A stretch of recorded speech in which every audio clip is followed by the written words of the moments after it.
नमस्कार मित्रमैत्रिणींनो, आज सगळ्यांच्या जिव्हाळ्याचा एक टॉपिक आपण शिकणार आहोत.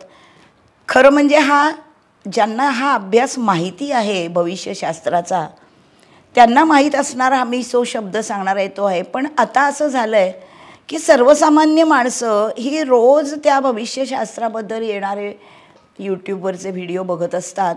त्याच्यामुळे तुम्हाला तो शब्द माहिती झाला आहे. तो शब्द आहे गोचर. गोचर म्हणजे काय? दृग्गोचर होणं म्हणजे दिसणं. जे ग्रह तुम्हाला समोरून चालताना दृग्गोचर होतात, दृक् म्हणजे दृष्टी, चर म्हणजे चालणं, दृष्टीला चालताना दिसतात, त्याला म्हणतात गोचर, ग्रहांचं गोचर. आपल्याला माहिती आहे की सगळे ग्रह हे पंचमहाभूतापासून बनलेले आहेत आणि सूर्य हा राजा आहे आणि त्या सूर्यमालेमध्ये हे सगळे ग्रह असल्यामुळे सगळे ग्रह त्या सूर्याभोवती त्यांच्या आपल्या आपल्या गतीप्रमाणे आपल्या आपल्या मार्गामधून फिरत आहेत. एक ग्रह फिरायचा थांबला की दुसरा फिरतो असे ते फिरत नाहीत, सगळे फिरत आहेत एका वेळेला. आणि त्यामुळे आपली जी कुंडली आपण काढलेली असते म्हणजे आपल्या जन्माच्या वेळेचा जो आकाशाचा आरसा असतो ती आपली कुंडली असते. तर त्या कुंडलीमध्ये प्रत्येक ग्रह आपल्या जन्माच्या वेळेला जिथे आहे तिथे तो कुंडलीमध्ये आलेला आहे. पण तो तिथेच राहिला नाही ना थांबून, तो भ्रमण करतोय.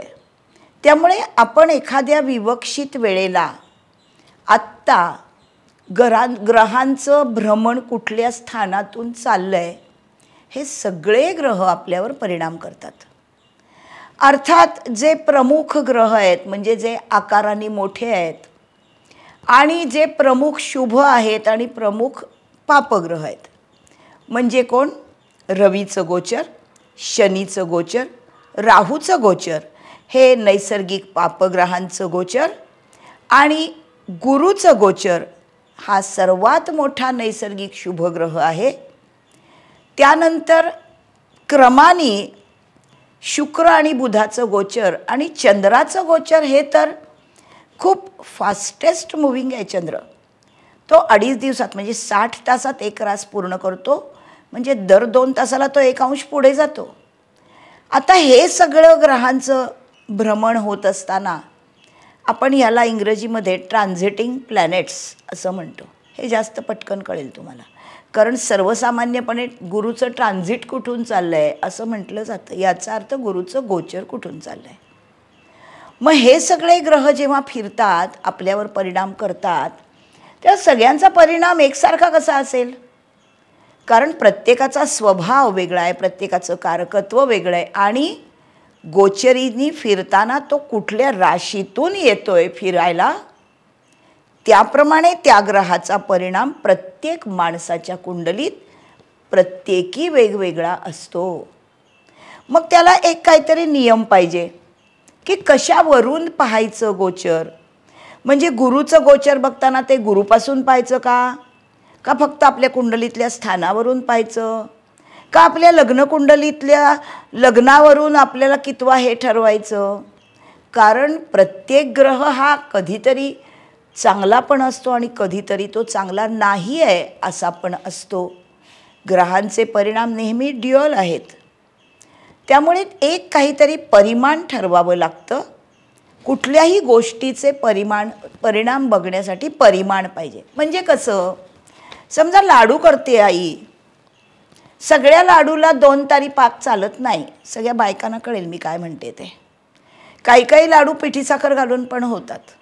म्हणजे लाडूच तयार होतो पदार्थ, पण ते करण्याच्या पद्धती आणि त्याच्यासाठी असणारा बेस हा वेगवेगळा आहे.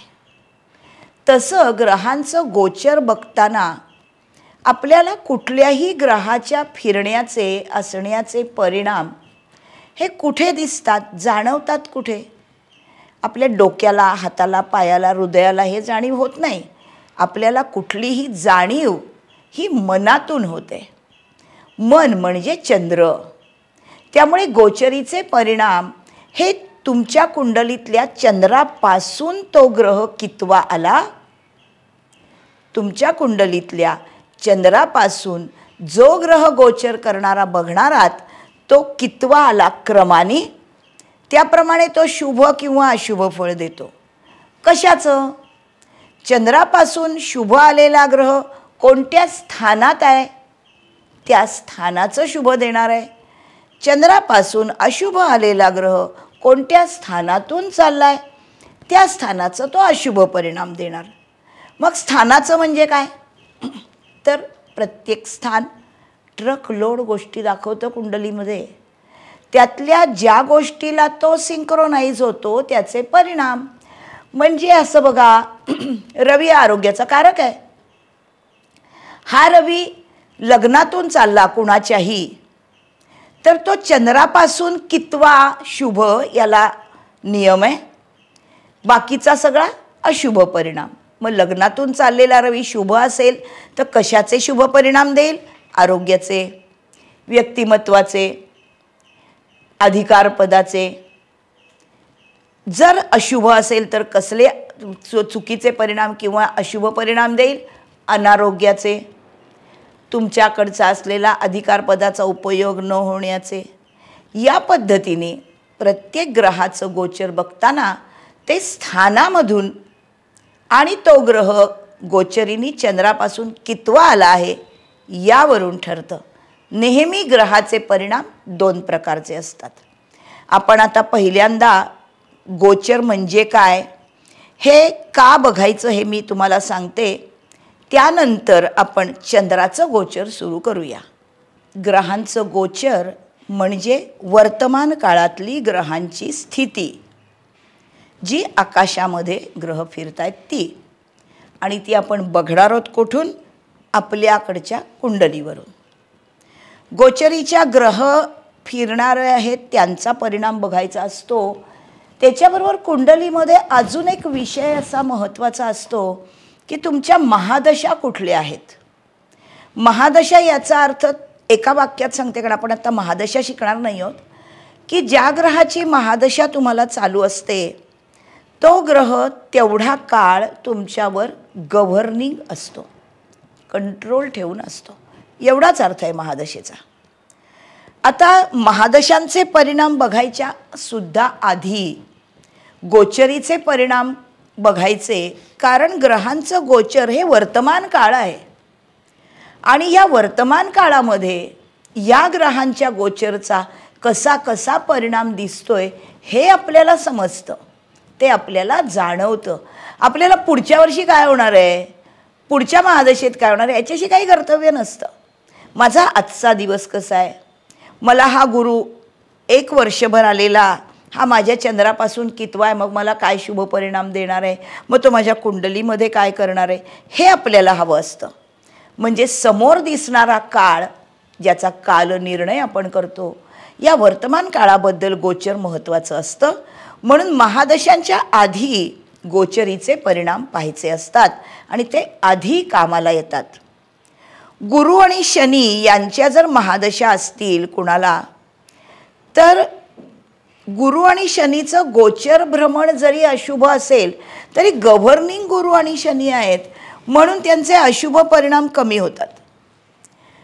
अजून एक ग्रहांच्या बाबत कारकत्वाप्रमाणे बघायची महत्त्वाची गोष्ट अशी आहे की बुध हा जो ग्रह आहे हा व्यवहार ज्ञान आहे, लिखाण आहे आणि व्यापाराचा कारक आहे. तसंच हा अर्थत्रिकोणाचा स्वामी आहे, कारण तो षष्ठेश आहे. अर्थत्रिकोणातले जे स्थानं असतात ही पैसा मिळवणं, त्याच्यासाठी सेवा करणं आणि काम करणं असं करतात. त्याच्यामुळे अर्थत्रिकोणाचा स्वामी असलेला बुध हा स्टॉक मार्केटचा कारक आहे. कारण स्टॉक मार्केटमध्ये जे व्यवहार घडतात ते प्रत्यक्ष नोटा देऊन घडत नाहीत, ते लिखापढीमध्ये असतात. तुम्ही एवढे शेअर खरेदी केले, ह्या स्टॉक खरेदी केला, याचं तुम्हाला एक सर्टिफिकेट मिळत असेल, लिहून मिळत असेल, किंवा आता कॉम्प्युटरच्या युगामध्ये ते तुमचा एक अकाउंट ठेवलेला असतो, त्याच्यामध्ये तुमचं आलं गेलं हा जमा खर्च केला जातो. म्हणजे प्रत्यक्ष कॅशचे व्यवहार तिथे होत नाहीत. म्हणून बुध हा स्टॉक मार्केटचा कारक आहे. तर एक गमतीची गोष्ट अशी आहे की ग्रह वक्री आणि मार्गी होतात. वक्री होतात म्हणजे हे भासमान भ्रमण आहे. एक छोटंसं उदाहरण दिलं की तुम्हाला वक्री म्हणजे काय कळेल. समजा तुम्ही स्टेशनवर एखाद्या गाडीतून चाललायत आणि तुमच्या शेजारी पण एक गाडी उभी आहे. ती तुमची गाडी सुटायची आहे आणि ती गाडी अजून सुटलेली नाही. ती जस्ट तुमच्या शेजारी येऊन उभी राहिली आहे आणि तुमची गाडी सुटली की तुम्हाला तुमच्या गाडीच्या खिडकीतून असं दिसतं की शेजारची गाडी मागे चालली आहे, कारण आपण पुढे चाललो आहे. याला सापेक्ष गती म्हणतात. ती गाडी मागे चालली आहे का? नाही, पण तिला गती नाही आहे किंवा ती कमी गतीने चालली आहे आणि तुम्हाला गती खूप जास्त आहे म्हणून तुम्ही पुढे लवकर गेलायत असं दिसतं.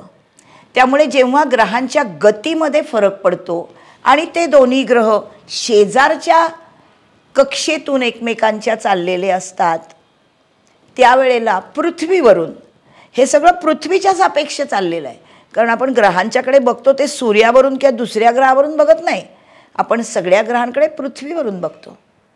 त्यामुळे पृथ्वीवरून एखाद्या ग्रहाच्या कक्षेतनं चाललेला ग्रह फास्ट चाललाय, त्याच वेळेला दुसऱ्या कक्षेतनं आणि पृथ्वीच्या सेम त्रिज्येवरनं चाललेला ग्रह समोरून हा जरा त्याच्याहून जास्त फास्ट चाललाय.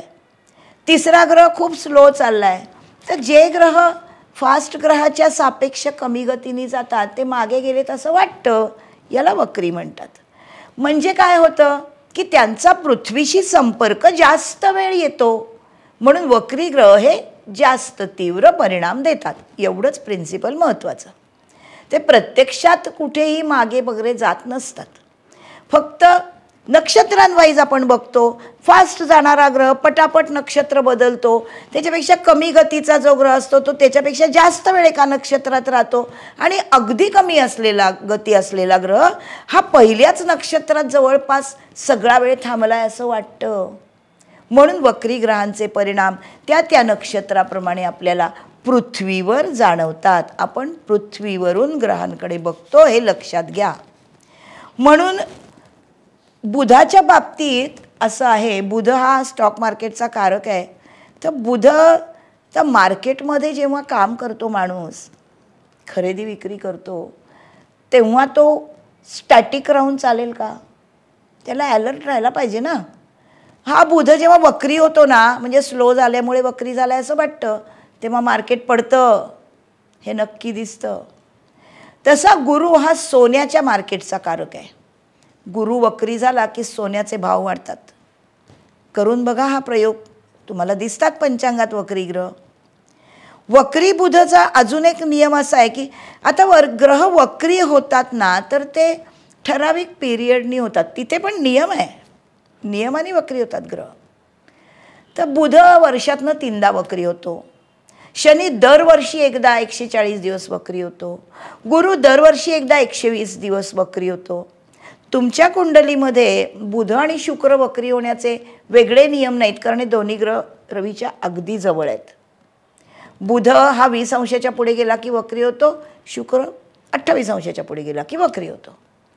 पण गुरु, शनी आणि मंगळ हे 3 ग्रह कुंडलीमधले तुमच्या कुंडलीत बघा. तुमच्या कुंडलीतला रवी ज्या स्थानामध्ये आहे तिथून 5व्या, 6व्या, 7व्या, 8व्या, 9व्या स्थानामध्ये असणारे ग्रह वक्री आहेत. राहू केतू कुठेही वक्रीच असतात, रविचंद्र वक्री होत नाहीत. बुध शुक्र वेगळ्या नियमाने वक्री होतात.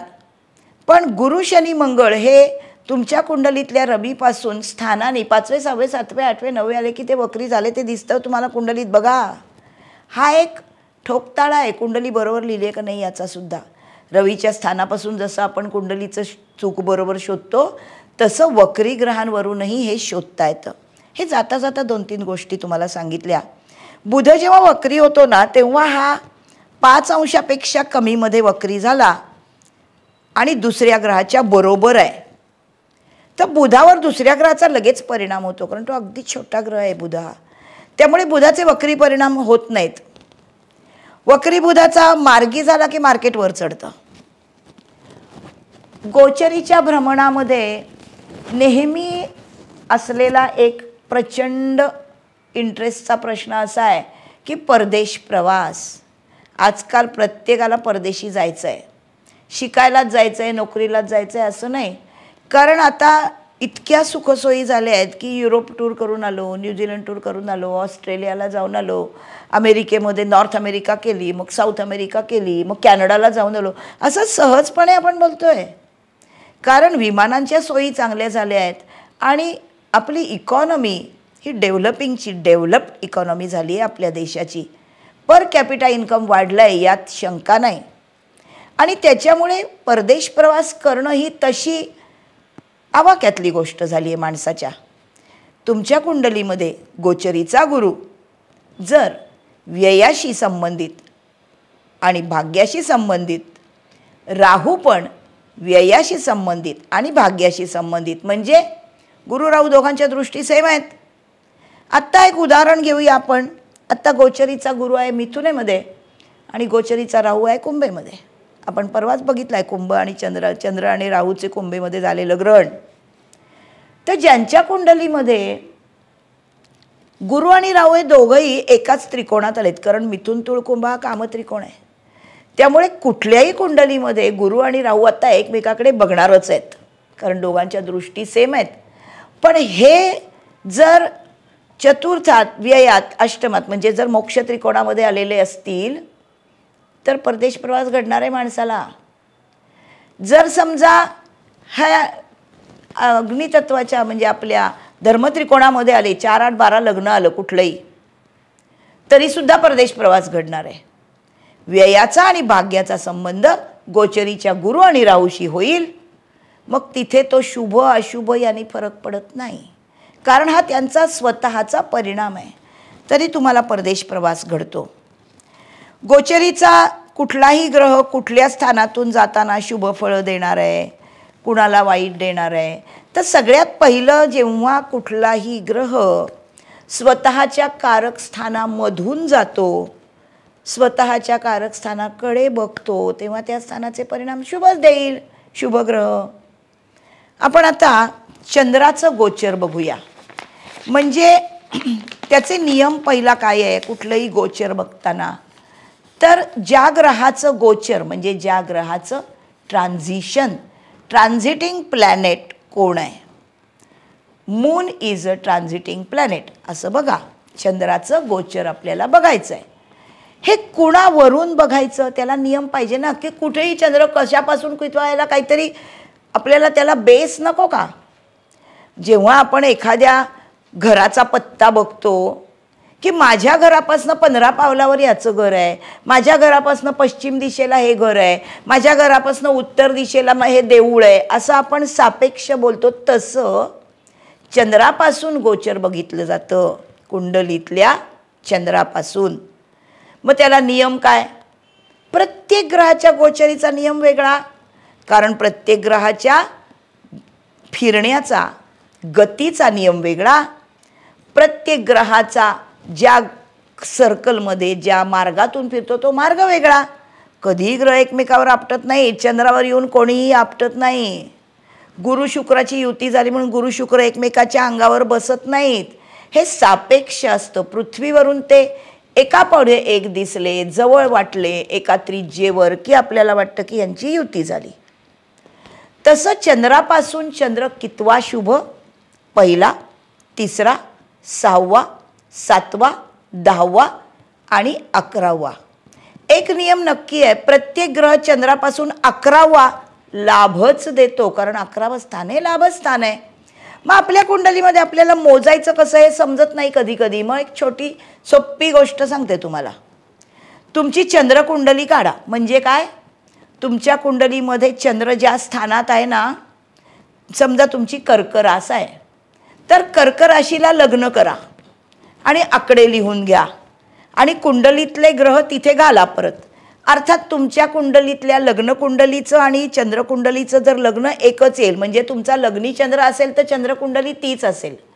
पण समजा कर्क रास एखाद्या माणसाची आहे आणि त्याची लग्न कुंडली ही समजा तूळ लग्नाची आहे, तर तूळ लग्नाच्या कुंडलीऐवजी त्यांनी कर्क लग्नाची कुंडली करायची.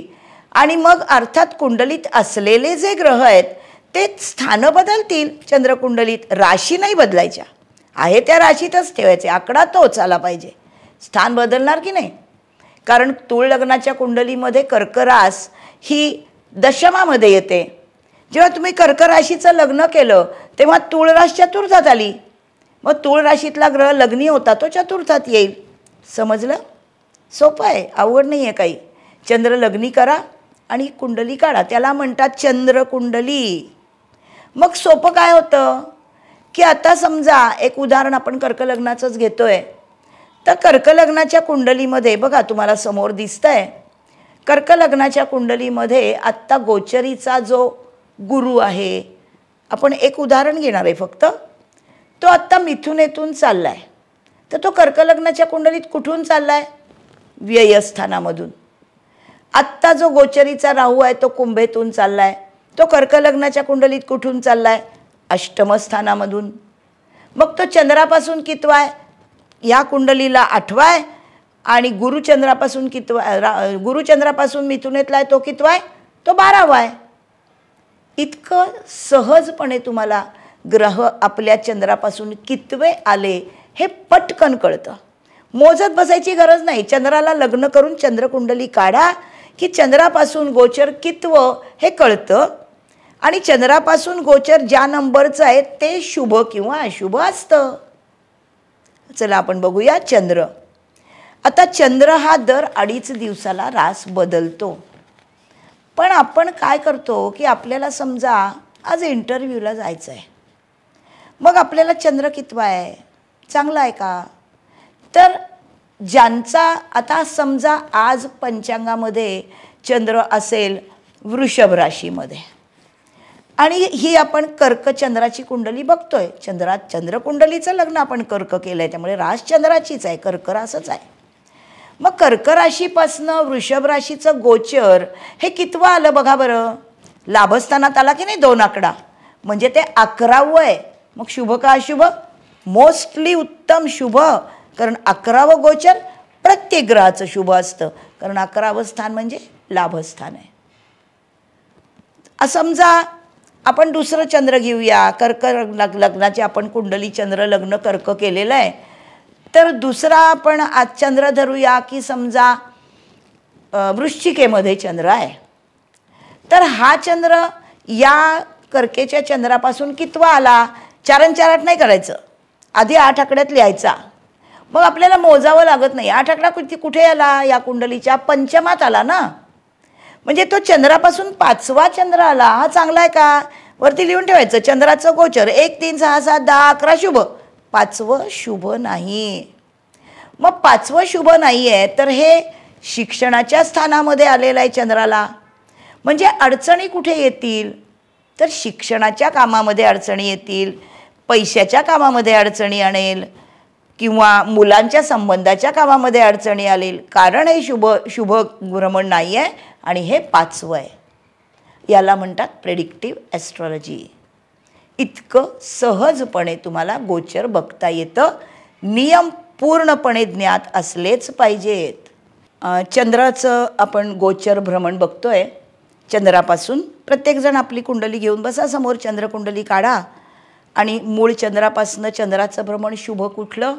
तर मूळ चंद्रापासनं गोचरीचा चंद्र म्हणजे ट्रान्झिटिंग मून, जो समोरून चालला आहे आपल्या, तो पंचांगामध्ये जो त्या दिवशीचा दिलेला आहे तो, हा मूळ चंद्रापासून जर पहिला, तिसरा, 6वा, 7वा, 10वा, 11वा 1 3 6 7 10 11 असेल तर तो शुभ परिणाम देतो. कशाचे? तर त्या स्थानाचे, ज्या स्थानातून जाणार त्या. आता आपण बघूया ज्यांच्या कुंडलीमध्ये मूळ चंद्रापासून शुभ भ्रमण, आता मी फक्त शुभ भ्रमण असलेला एवढंच म्हणणार, कारण दरवेळेला 1 3 6 7 10 11 मी म्हणत नाही. ज्यांच्या कुंडलीतल्या चंद्रापासून शुभ भ्रमण करणारा चंद्र म्हणजेच 1 3 6 7 10 11 पैकी असणारा चंद्र. ज्यांच्या कुंडलीत प्रथम स्थानापासून शुभ चंद्र जातोय ती माणसं समाधानी, आनंदी, धार्मिक कामासाठी हा चंद्र चांगला. ज्यांच्या कुंडलीमध्ये द्वितीय स्थानातून म्हणजे धनस्थानातून चंद्र जातोय, धनस्थान हे कौटुंबिक गोष्टींचं स्थान आहे, कुटुंबाचं स्थान आहे आणि हे धनयोगाचं म्हणजे स्वकष्टार्जित पैशाचं पण स्थान आहे, दुसरा चंद्र चांगला नाही, मग हा आर्थिक पेच प्रसंग उद्भवतात किंवा कौटुंबिक त्रास, आणि चंद्राला कुटुंबामध्ये त्रास झाला की त्याचा आत्मविश्वास जळमळतो. ज्यांच्या कुंडलीमधल्या चंद्रापासनं हा शुभचंद्र आहे, तृतीयातून जाणार आहे. तृतीय स्थान हे तुमच्या नातेवाईकांचं, शेजारपाजाऱ्यांचं, भावंडांचं, आणि हा चंद्र चांगला आहे. आणि हे स्थान पराक्रमस्थान आहे, धैर्याचं स्थान आहे. त्यामुळे भावंडांशी चांगलं तुमचं जमेल आज, जर तिसरा चंद्र असेल तर. काही कुठलंही काम तुम्हाला वेगळं करायचं आहे, जिथे तुमचं स्किल दाखवायचं आहे, स्किलचं स्थान आहे तृतीय स्थान, तर ते दाखवून तुम्हाला ते काम सफल करता येईल. नातेवाईक, मित्र, बहीण भावंड सगळ्यांशी चांगलं रिलेशन असेल आज. एकमेकांना भेटीगाठी कराल आणि मजा येईल. ज्यांच्या कुंडलीमधनं शुभभ्रमण चंद्राचं चतुर्थ स्थानामधून चाललेलं आहे, म्हणजे चौथं आहे, चंद्रापासून चौथं भ्रमण हे शुभ नाही. त्यामुळे मानसिक अशांतता, कारण चतुर्थ स्थान हे चंद्राचं आहे, म्हणून मानसिक अशांतता, कदाचित पोटात काहीतरी गडबड होईल, कारण चतुर्थ स्थान हे तुमचं खायचं पोट आहे. मन अशांत झालं की पोट बिघडतं, हा सरळ साधा हिशोब असतो. ज्यांच्या चंद्रापासून पाचवा चंद्र आहे, हा पाचवा चंद्र काही शुभचंद्र नाही आहे. पण जर शुभचंद्र 1 3 6 7 10 11 नाही आहे आणि पंचमातून चंद्र चालला आहे, हा पंचमातला चंद्र हा काही ना काहीतरी अडचणी, गॉल ब्लॅडर, पोट, घसा याच्यामध्ये अडचणी आणेल. षष्ठ स्थानामधून चंद्राचं भ्रमण चाललं असेल, 6वं आहे, 6वा चंद्र चांगला आहे, त्याच्यामुळे हे आरोग्यासाठी चांगलं भ्रमण आहे. श्रमाने का होईना पण तुम्हाला डे टू डे कामामध्ये यश मिळेल, कारण हे डे टू डे लाईफचं स्थान आहे, प्रॅक्टिकल लाईफचं स्थान आहे. शत्रूंचाही तुम्ही, जरी शत्रू कोणी असतील तुम्हाला त्रास देत असतील तरी तुम्ही दुर्लक्ष कराल आणि एक दिवस चांगला जाईल, कारण चंद्राचं भ्रमण एका राशीतून 2.25 नक्षत्रातून 2.5 दिवस असतं. आता आपण बघूया चंद्रकुंडलीमधल्या चंद्र सप्तमातून, म्हणजे चंद्रापासून 7वा, हा शुभ आहे. नशीब आणि आनंद दोन्ही देणार आहे. पदप्रतिष्ठेची कामं करा, कामामध्ये यश येईल, कारण हे बिझनेसचं स्थान आहे. आणि सप्तम स्थान हे जोडीदाराचं, भागीदाराचं स्थान आहे. भागीदारीत यश मिळेल किंवा भागीदाराशी चांगलं जमेल, तसं जोडीदाराचं पण तुम्हाला पाठिंबा मिळेल. अष्टम स्थानातून चंद्रकुंडलीच्या, म्हणजे चंद्रापासून 8वा, हा शुभ नाही. हा अनारोग्य आणतो, ताणतणाव आणतो, फ्लुइड्सचा कारक आहे चंद्र. त्याच्यामुळे जर मंगळाचं भ्रमणही शुभ नसेल तर हे चंद्राचं 8वं भ्रमण हे रक्तामध्ये प्रॉब्लेम आणू शकतं. 9वं स्थान म्हणजे भाग्यस्थानातून चंद्रकुंडलीत जाणारा हा 9वा चंद्र आहे, हा शुभ नाही. 9व्या स्थानामध्ये कधी कधी नशीब, म्हणजे ज्या गोष्टी तुमच्या हातात नाहीत अशा, पण हे तृतीय स्थानाच्या समोरचं स्थान आहे. त्याच्यामुळे बातम्या कधीतरी अशा येतात की तुम्ही अस्वस्थ होता, असा हा चंद्र आहे. कामात अडथळे येतात, माणूस आपोआप धार्मिकतेकडे वळतो. दशमस्थान म्हणजे 10वा चंद्र हा उत्तम, कर्मस्थानामधून कर्मासाठी उत्तम, बिझनेससाठी उत्तम, मित्र आणि नातेवाईकांचं सहकार्य. पण हे स्थान शनीचं आहे निसर्ग कुंडलीप्रमाणे, त्याच्यामुळे कष्ट केल्याशिवाय यश मिळणार नाही. एकादश स्थान हे नेटवर्क सर्कलचं स्थान आहे. 11वा आलेला चंद्र, 11वे सगळे ग्रह शुभ परिणाम देतात चंद्रापासून. त्यामुळे हा मानसिक समाधान देईल, कामधंद्यामध्ये यश देईल. आणि चंद्र हा स्त्रीकारक ग्रह आहे, त्याच्यामुळे 11वा चंद्र पुरुषाच्या कुंडलीत असो, बाईच्या कुंडलीत असो, चंद्रापासून 11वा चंद्र यश देताना त्यामध्ये स्त्रीचा हात असतो, कारण चंद्र हा स्त्रीकारक ग्रह आहे. द्वादश स्थानातून म्हणजे 12वा चंद्र हा खर्च वाढवतो, चुकीच्या गोष्टींमुळे मनावर ताण येतो किंवा भांडणं होतात. 12वा चंद्र असेल ना, कुठलाही ग्रह हा कुठल्याही ग्रहाला 12वा चांगला नाही. चंद्राला कुठलाही 12वा ग्रह चांगला नाही, चंद्राला सगळे 11वे ग्रह चांगले. फक्त चंद्राला शुक्र 12वा आला तर फारसं वाईट फळं देत नाही. असं चंद्राचं गोचर भ्रमण आपण पाहिलं. कुंडलीतल्या चंद्रापासून कितवं चांगलं आहे आणि चांगलं नसेल तर कसे परिणाम देतो, चांगलं असेल तर कसे परिणाम देतो. तुमच्या कुंडलीत तुम्हाला कळलं असेल आजचा चंद्र कुठला आहे बघायचा, त्याप्रमाणे तो फळ देणार आहे. सोपं आहे की नाही? माझा चॅनल सबस्क्राईब करा. पुढचे सगळे गोचर भ्रमण आपल्याला शिकायचे आहेत. पुढच्या तासाला भेटूया. Bye bye.